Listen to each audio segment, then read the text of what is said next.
అండి ఇలా ఎప్పుడైనా వేస్ట్‌గా ఉన్న నిమ్మకాయలు అంటే ఎండిపోయినవి గానీ అలాంటివి ఉంటే గనుక ఈ విధంగా సామాన్లు కడుక్కోవడానికి ఒక డిష్ వాషర్ తయారు చేసుకోండి.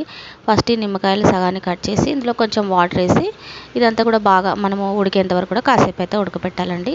తర్వాత ఇవి చల్లగైన తర్వాత ఒక మిక్సీ జార్ తీసుకొని మిక్సీ జార్లోకి వేసి ఇదంతా కూడా మిక్సీ పట్టేసుకోవాలి.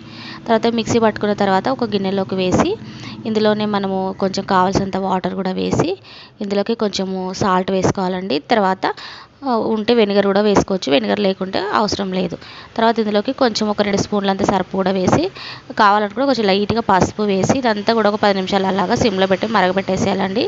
ఇదంతా కూడా బాగా మరిగిన తర్వాత మనము దించేసుకొని ఏదైనా ఒక వేరే బాటిల్స్లోకి ఇలాగా వడగట్టేసుకొని ఏదైనా వేరే ఒక బాటిల్స్లో కానీ ఎత్తిపెట్టేసుకుంటే కొన్ని రోజులు నిల్వ కూడా ఉంటుంది.